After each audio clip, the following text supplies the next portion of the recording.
এবার এটা একটু এখন ঠান্ডা হয়ে নেতিয়ে গেছে ডালিয়ার খিচুড়ির সাথে।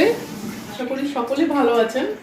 আজকে একটা ছোট্ট মানে 2 মিনিটের একটা ভিডিও ভাবলাম আপনাদের সাথে শেয়ার করি। আমি নিজেও অবাক হয়ে গেছি, মানে ডায়মন্ড হারবারে বেড়াতে গেছিলাম দিদির বাড়িতে, ওর থেকে শুনেছিলাম, তো আজকে সেটা করেছি। আসুন দেখানো আছে ডালিয়ার খিচুড়ি। প্রতিদিন রুটি খাওয়া হয়, ভাতটা আমরা রাতে স্কিপ করি, তো আজকে তার জন্য ডালিয়া দিয়ে বানিয়েছি। এই যে ডালিয়ার খিচুড়ি শুধু মুসুর ডাল দিয়ে, এটা ফোড়ন দেওয়া হয়ে গেছে, এটা রেডি। আর এইখানে এটা দেখাও, এই দেখুন এটা কি মস্ত বড় ডিমের অমলেট। এটা আমরা না 4 জন মানুষ, তো 4টে ডিম দিয়ে দেখো কতটা ঠিক।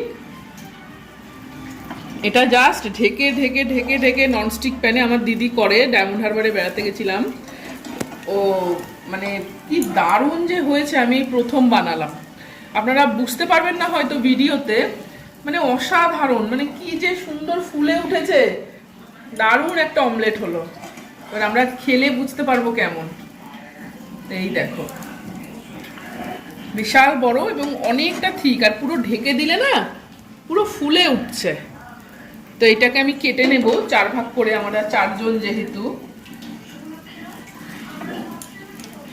আর সাথে ডালিয়ার খিচুড়ি আজকে, আর যে ঘি খাবে সে ঘি ওপরে ছড়িয়ে নেবে।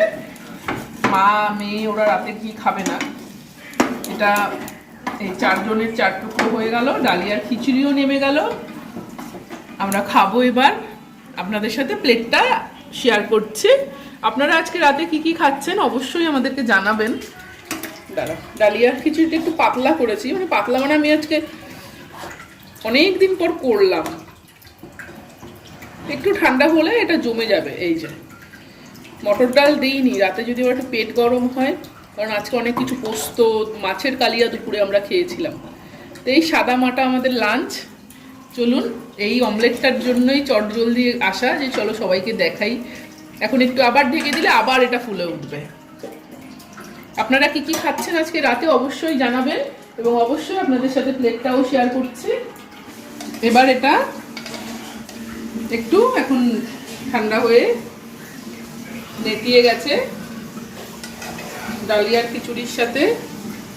সবার একটা করে অমলেট, এখানে 4টে ডিমে 4 জনের একসাথে বানিয়েছি বলে।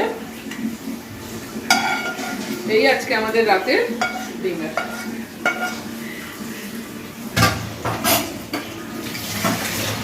আপনারা কে কি খাচ্ছেন অবশ্যই আমাদের জানাবেন। আমাদের চ্যানেলটা যদি ভালো লাগে তাহলে সাবস্ক্রাইব করবেন। সকলে ভালো থাকবেন, সুস্থ থাকবেন।